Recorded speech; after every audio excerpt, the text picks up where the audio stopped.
예, 오늘 말씀 제목은 과거 무시 못한다입니다. 우리 함께 오늘 본문을 가지고 은혜를 나누었으면 좋겠습니다. 오늘 본문에는 다소 충격적인 사건이 등장합니다. 사사 입다가 전쟁에 임하기 전 하나님과 사람들 앞에서 약속을 하지요. 그런데 그 내용이 뭐냐면 만약 자신이 전쟁에서 승리하면 집으로 돌아올 때 가장 먼저 나와서 자신을 맞이하는 그를 번제물로 드리겠다는 것입니다. 충격적인 약속이죠. 그런데 더 충격적인 사건이 발생합니다. 실제 전쟁에서 이기고 집으로 돌아왔을 때 가장 먼저 나와서 맞이한 사람이 다른 사람이 아닌 바로 입다의 딸이었습니다. 하나밖에 없는 딸이었습니다. 그래서 어쩔 수 없이 입다는 자신의 딸을 번제물로 바치게 됩니다. 이것이 오늘 본문의 내용이에요. 좀 충격적이죠. 황당하고. 그래서 저도 어릴 적부터 이 본문이 참 어려웠어요.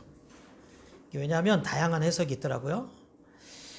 그래서 실제 죽인 것이 아니라 처녀로 죽은 것을 뜻한다라고 하거나 아니면 평생 결혼하지 않고 성소 안에서 봉사만 했다. 이런 식으로 실제 죽은 것이 아니라는 해석을 많이 들어왔습니다. 그만큼 본문이 성경 주석가들에게도 충격적으로 다가왔다는 것이겠죠. 자, 그렇다면 뭐가 맞을까요? 여러분은 뭐가 맞는 것 같으세요? 저는요, 실제로 딸을 번제물로 드렸다는 것이 맞다고 생각합니다. 왜냐하면 그렇지 않다는 내용을 본문에서 특별히 찾을 수가 없어요. 제가 누누이 말씀드렸지만 이 사사기는요, 우리 인간이 주님의 법을 떠나 살 때 얼마나 타락할 수 있는지, 얼마나 잘못될 수 있는지를 잘 보여주는 성경입니다. 그렇기 때문에 이렇게 충격적인 내용들이 계속 등장하는 것이죠. 자, 그래서 입다는 실제로 이런 엄청난 잘못을 저지른 것이 맞다, 이렇게 봐야 합니다. 그만큼 입다가 잘못된 세상에 또 인신제사를 시행하는 그런 이방 종교에 물들어 있었다는 것이죠. 그래서 우리도요, 나도 모르게 물드는 것을 조심해야 돼요. 원래 물드는 것은 내가 알게 물드는 게 아니에요. 나도 모르게 물드는 거지. 그래서 보는 거 조심해야 되고요. 듣는 것 조심해야 됩니다. 여러분은 오늘 본문을 이제 큐티로 묵상하시면서 무슨 생각이 드셨나요? 저는 이 본문을 읽으면서 입다는 어떤 사람이었을까? 이제 이런 데 관심이 생기더라고요. 도대체 어떻게 살아왔길래 또 어떤 생각으로 이런 짓을 저지르게 되었을까? 이런 생각이 들었습니다. 그래서 사사기를 본문을 더 주의 깊게 묵상해 봤습니다. 그런데 입다에 대한 기록이 많이 나와 있는 것은 아니더라고요. 그러다가 11장, 우리 오늘 본문이 11장인데요. 이 11장 앞부분에 보면 입다에 대한 이야기를 조금 하고 있습니다.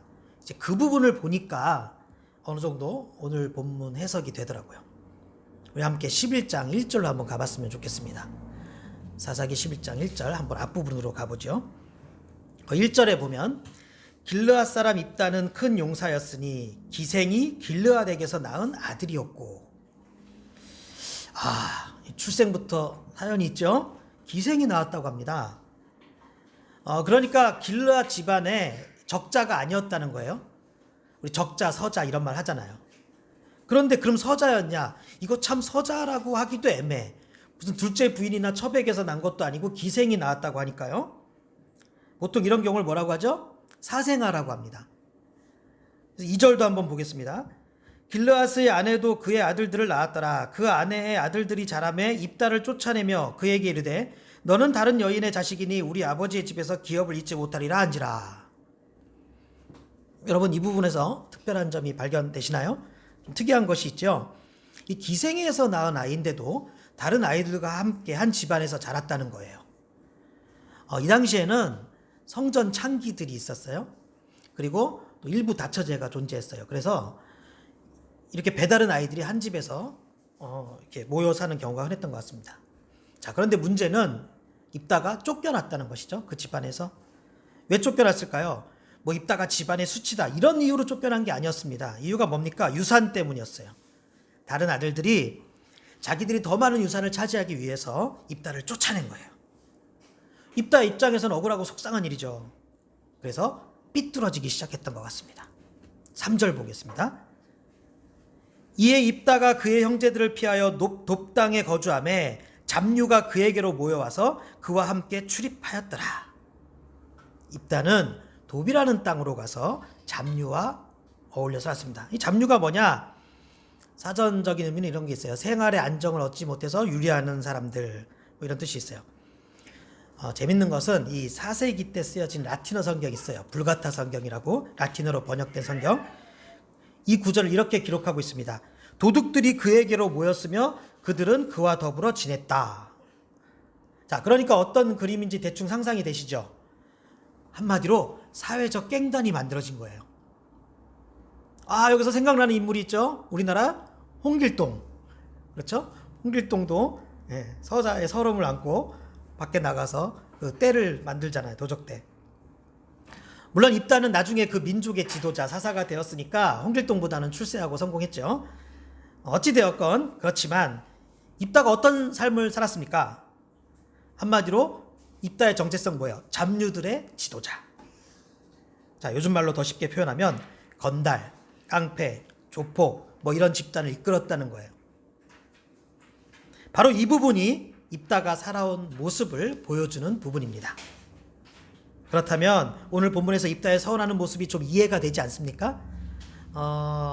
입다가 서원하는 장면, 이 하나님과 사람들 앞에서 약속하는 장면을 좀 보세요. 여러분 어떤 단어들로 그때 이미지를 떠올릴 수 있을까요?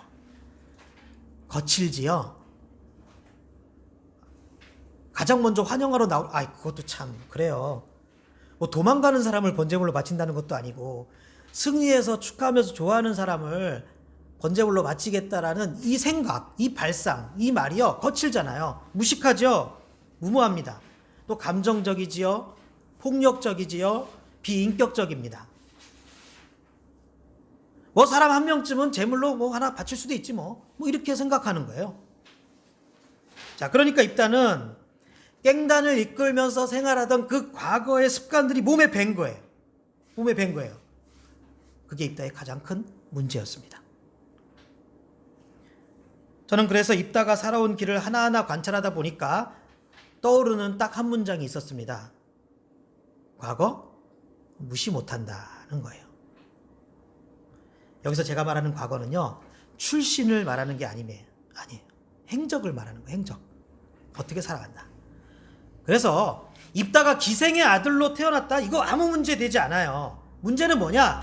그런 아픔으로 인해 입다가 어떻게 행동하고 살아왔느냐, 이거죠. 그게 과거예요.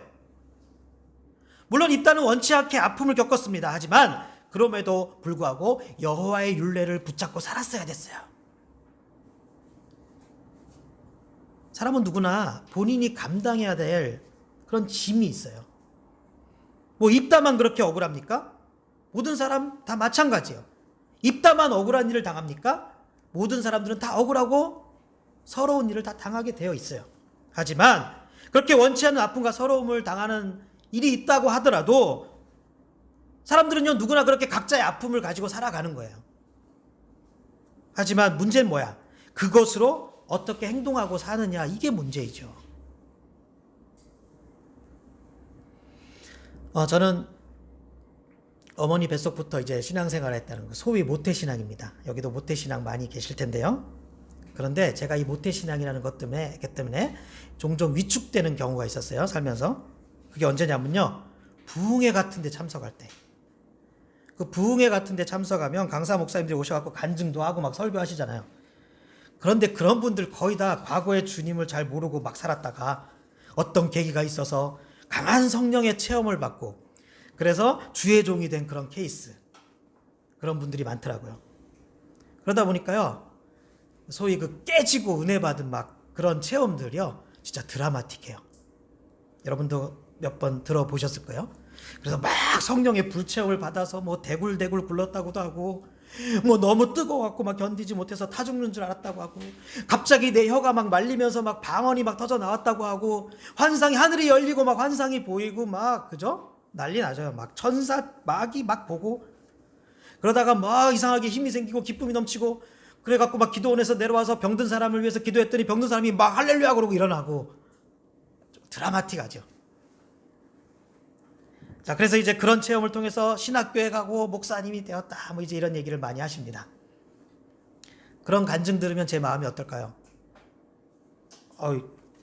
너무 부럽더라고요. 나도 나중에 주의 종이 될 건데 나는 그런 분들에게 비교하면 너무 맹숭맹숭하고 뭐가 없어요. 그런 강사들에 비하면 제가 너무 능력이 없는 것 같은 거예요. 그래서 열등감에 빠지더라고요. 그런데요, 그런 열등감에 더 부채질을 하는 발언을 하시더라고. 꼭 이렇게 말해요. 모태신앙은 다 못해서 모태신앙이야 그래요. 여러분 그런 말 들어보셨어요? 모태가 못해잖아요. 근데 그거를 바른 나라로 해갖고 못해. 그렇게 막 뭐 방언도 못해, 환상도 못 봐, 신유의 은사도 없어, 모태신앙들은 맹탕이야 맹탕, 뜨뜻미지근해. 꼭 이런 말씀을 하시니까 은혜 받으러 부흥에 참석했다가 그냥 기가 죽어서 나오는 거예요. 그런데요, 제가 살다 보니까 놀라운 반전이 있더라고요. 다는 아니지만 이제 그렇게 뒤늦게 회심한 사람들 중 대다수가요, 다는 아니지만 나중에 꼭 큰 사고를 치더라고요. 그런 경우 많이 봤어요. 그렇게 잘 나가던 부흥사 목사님들이 어느 순간에 돈 문제, 이성 문제, 폭력 문제 막 이런 거 일으키는 거예요. 뭐 제가 알고 있던 유명 목사님들이나 또 신학 공부한 같이 한 동기들 있지 않습니까? 그런데 이제 그런 케이스들은요, 어느 순간에 예전 버릇 못 버리고 어느 순간 그게 다시 툭 튀어나와갖고 크게 사고 치는 사람들이 진짜 많아요. 그래서 깡패 출신 목사님들 참 많거든요. 옛날엔 되게 많았어요. 요즘엔 별론데. 그런데 깡패 출신 목사님들이 막 욕하고 폭력 쓰고 막 그런 경우 많단 말이에요. 뭐 목사님들만 그러겠습니까? 스님들도 그래요. 스님들 가끔 패싸움 하는 거 있잖아요. 왜 그러냐면 그 스님들이 전적이 그런 일을 하시던 분들은 또 어떤 결정적인 순간에 무술이 나와. 욕도 나오고. 그런데 저 같은 모태신앙 목사들은요, 맞아요, 못하는 거 많아요. 그런데 사고도 잘 못 쳐요. 사고도 잘 못해. 제가 그래서 깨달은 게 있습니다. 과거는 사라지지 않는구나. 과거는 무시 못하는구나. 이런 깨달음이 오더라고요. 성경을 봐도 이런 사실을 알 수 있어요. 성경의 인물들 가만히 관찰해 보세요. 그런 일관된 패턴을 보여주거든요. 호렙산에서 놀라운 소명을 받고 백성들을 이끌었던 모세도 순간 과거의 성질이 툭 튀어나갔고 십계명 돌판을 집어던지질 않나. 반석을 지팡이로 막 두들겨 패지를 않나. 그러다가 그렇게 혈기 부려갖고 그렇게 고대하던 가나안 땅을 목전에 두고도 들어가지 못하게 되지 않습니까? 반면 어렸을 때부터 온유하고 순종하기를 좋아했던 이삭이나 요셉 같은 사람들을 보세요. 이런 사람들은요, 나중에도 그 온유와 순종이 몸에 배어서 하나님의 섭리에 온유하게 순종하는 것을 볼 수 있어요. 그래서 여러분이 꼭 제대로 아셔야 되는 것이 있습니다. 회개, 거듭남, 칭의, 그러니까 의롭다 칭하신다 이런 거 있죠. 이런 것은요, 법적인 의미가 우선된다는 사실입니다. 그래서 과거를 덮어주시고 우리를 하나님의 자녀로 삼아주신다는 것은 그렇게 여겨주신다는 뜻이에요. 그렇게 여겨주신다는 거예요. 이제 그런 게 강조되고 있는 것이 로마서 4장인데, 로마서 4장 3절 같은 경우도 이런 말씀이 있어요. 성경이 무엇을 말하느냐? 아브라함이 하나님을 믿음에 그것이 그에게 의로 여겨진 바 되었느니라. 이런 식으로 로마서 4장에만 여긴다, 이런 뜻이 표현이 10번이나 나와 있어요. 무슨 말입니까? 우리가 진짜 구원 받을 만한 자격이 있어서가 아니라 그런 자격을 하나님께서 은혜로 부어 주셨다는 뜻이죠. 물론 하나님은 우리의 과거를 싹 지워주십니다. 언급하지 않으시겠다는 거예요. 그래서 우리를 의롭다 칭하시고 하나님의 자녀 삼아 주시는 것입니다. 하지만 우리 입장에서는요, 과거에 살아온 나의 모습들이 마치 지우개로 싹 지워져서 오늘 내 삶에 아무런 영향도 미치지 않는 것은 아니라는 거예요. 과거가 구원에는 영향을 미치지 않아도 과거는 내 삶에 영향을 미친다는 것입니다. 그래서 과거에 살아온 모습이 오늘의 나를 드러내는 것이에요. 비록 과거지만 그 과거들이 하나 둘씩 모여서 오늘의 나를 만드는 것입니다. 이렇게 과거를 무시 못한다라는 이런 주제를 통해서 오늘 제가 말씀드리고자 하는 것은 뭐냐면, 그 과거 때문에 속된 말로 미래는 글렀다, 다 틀렸다, 이런 운명 결정론을 얘기하자는 게 아니고요. 지금 어떻게 살아가든지 나중에 어떻게 되겠지 이렇게 생각하면 안 된다는 거예요. 지금 어떻게 살아가고 있는가? 이것이 정말 중요하다는 뜻입니다. 일상이 중요하다는 뜻이에요. 지금 하루하루가 중요하다는 뜻이에요. 제가요, 예전에 참 인상 깊게 들었던 작은 연설이 하나 있습니다. 2008년쯤에 당시에는 이제 퇴임한 대통령이었던 그 노무현 대통령이 초등학생들 캠프하는 데 갔어요. 방문. 이제 대통령 할아버지로, 대통령도 아니고. 근데 이제 어린 아이들에게 그때 짧은 연설을 이렇게 교실에서 이렇게 했어요. 그 주제가 뭐냐면 대통령이 되는 방법이었습니다. 왜냐하면 아이들이 물어봤어요. 할아버지, 대통령은 어떻게 되나요? 이렇게 물어봤어요. 그랬더니 노 대통령이 아이들한테 이렇게 얘기하더라고요. 우선 여러분 큰 사람이 되는 것이 중요한 것이 아니라 착하고 큰 사람이 되어야 합니다. 이런 말을 하면서 아무리 큰 꿈을 가져도 오늘을 착실하게 살지 않으면 뒷날의 꿈은 신기루에 불과합니다. 오늘을 하찮게 생각해서는 안 됩니다. 아주 작은 일, 예를 들어 지나가는 할머니, 어려운 할머니 도와주는 일, 쓰레기 줍는 일, 오늘 1시간 유익한 일을 하는 일, 이런 작은 일들이 모여서 뒷날의 큰 일을 이루는 것입니다. 이렇게 얘기를 하더라고요. 그러면서 연설을 이런 식으로 마무리했습니다. 오늘 제가 여러분들한테 대통령 되는 법을 가르쳐줬어요. 이렇게 얘기를 하더라고요. 저는 참 아이들에게 꼭 필요한 귀한 연설이라고 생각을 합니다. 여러분은 기억 못하시겠지만 사실 저도 제 나름대로 좋은 명언을 했던 적이 있어요. 5, 6년 전 제가 설교 시간에 그런 말씀 드렸습니다. 우리에게 최상은 우리의 일상이다. 이런 말씀 드린 적이 있었어요. 많은 사람들이 일상을 무시한 채 최상만 추구하거든요. 하지만 그냥 오는 최상은 절대 없습니다. 모든 행동은 축적된 과거를 바탕으로 해서 발현되기 때문이에요. 오늘 본문의 입다도 마찬가지입니다. 오늘 본문의 입다가 이런 충격적인 발언과 행동을 한 것은요, 이게 다 과거 때문에 불쑥 튀어나온 거예요.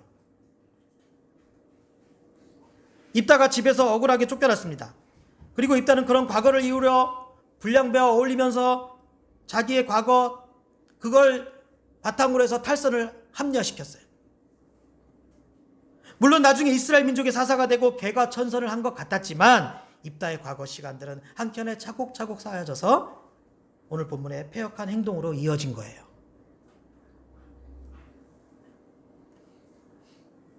저는 오늘 본문이 비록 충격적이고 내용이 좋지 않지만 그래도 우리에게 주신 교훈이 매우 크다고 생각합니다. 우선 우리가 생각할 수 있는 교훈은요, 우리 후손들과 자녀들을 교육하는 데 있어서 그런 것 같아요.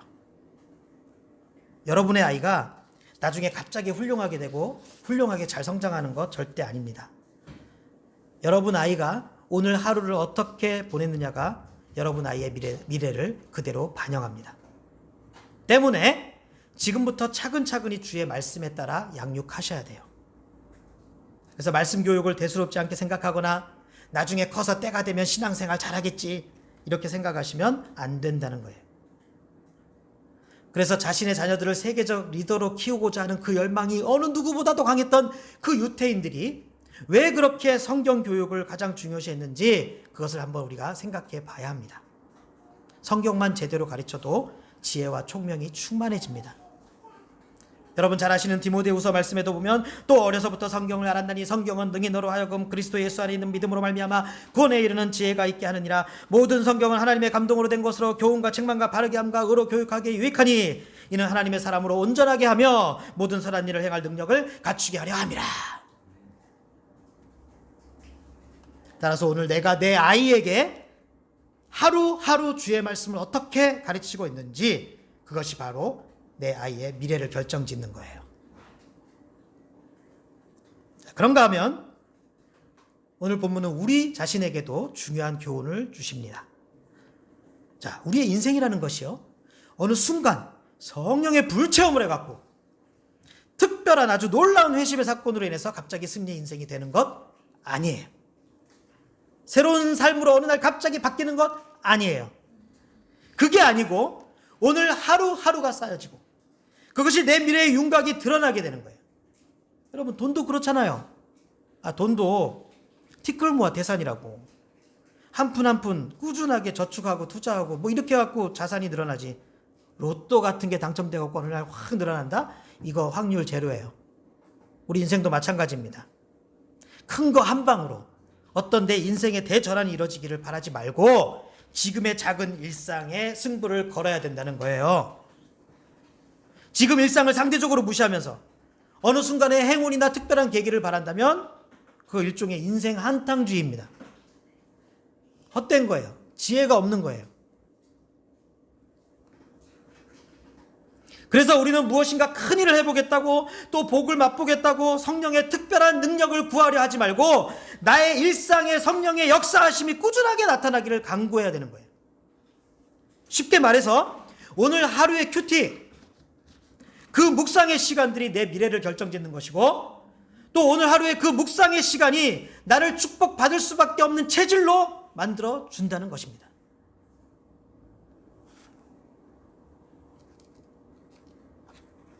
말씀을 정리하겠습니다. 과거는요, 결코 오늘의 내 모습과 별개가 아니에요.